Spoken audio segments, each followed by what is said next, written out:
Assalamualaikum teman-teman, apa sih virus HIV dan AIDS itu? Nah, sebelum berkenalan dengan virus HIV dan AIDS, perkenalkan nama saya Rosalia Zulfa Kalista dari kelas 10 MIPA 2 nomor absen 29. Langsung saja kita masuk pada materinya. Virus HIV atau bisa disebut juga dengan Human Immunodeficiency Virus adalah infeksi virus yang menyerang sistem kekebalan tubuh manusia. Virus ini secara spesifik melemahkan fungsi sistem imun tubuh manusia secara drastis. Akibatnya, HIV akan membuat tubuh menjadi rentan mengalami berbagai penyakit infeksi dari bakteri, virus, jamur, parasit, dan patogen merugikan lainnya. Gejala awal penyakit HIV umumnya mirip dengan infeksi virus lainnya, yaitu demam HIV, sakit kepala, kelelahan, nyeri otot, kehilangan berat badan secara perlahan, pembengkakan kelenjar getah bening di tenggorokan, ketiak, atau pangkal paha. Nah, jika mengalami gejala-gejala di atas, sebaiknya langsung hubungi dokter ya.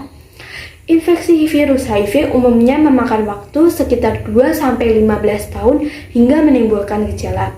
Jika infeksi virus HIV dibiarkan, kondisi ini bisa berubah menjadi parah sehingga berubah menjadi AIDS. Dengan kata lain, HIV dan AIDS tidaklah sama. HIV itu virusnya, sedangkan AIDS adalah komplikasi atau penyakitnya. Jadi, AIDS atau Acquired Immune Deficiency Syndrome adalah suatu kumpulan gejala yang muncul ketika stadium infeksi HIV sudah sangat parah. Lalu, apa sih penyebab terkena virus HIV hingga berujung terkena AIDS? Penyebab penularan virus HIV dari orang yang terinfeksi hanya bisa diperantarai oleh cairan tubuh seperti darah, air mani, cairan praedukasi, cairan rektal atau anus, cairan vagina, dan ASI dari ibu yang terkena HIV.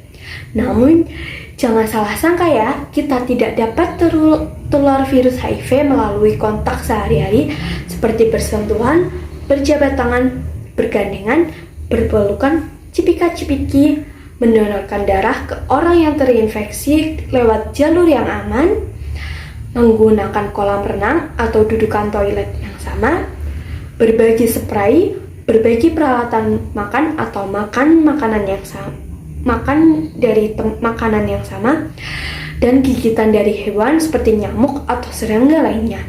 Bagaimana sih kalau kita itu tahu kalau kita terkena HIV? Cara kita tahu yaitu dengan cara tes darah. Lalu bagaimana sih pengobatannya? Pengobatan HIV dan AIDS hingga saat ini belum ada obat yang dapat menghilangkan sepenuhnya infeksi virus HIV dari dalam tubuh. Namun, gejala penyakit bisa dikendalikan dan sistem imun bisa ditingkatkan dengan pemberian terapi antiretroviral atau ARV. Maka dari itu, sebelum terkena lebih baik mencegah bukan? Untuk pencegahan penyebaran HIV atau AIDS ada dua, yaitu selalu menggunakan kondom saat berhubungan seks vagina, oral, ataupun anal. 2. Tidak berbagi jarum atau peralatan obat lainnya. Nah, sekarang gimana kalau salah seorang teman kalian ada yang terkena penyakit ini? Apa kalian akan menjauhinya? Tentu tidak, bukan? Karena hal ini salah. Ya, kalian pasti pernah dengar ada pepatah, jauhi penyakitnya bukan orangnya. Jadi kita harus tetap berteman dan tetap menyemangati orang itu agar terus bersemangat. Baiklah, saya rasa sudah cukup materi tentang HIV dan AIDS. Dan sekian kampanye HIV dari saya. Wassalamualaikum warahmatullahi wabarakatuh.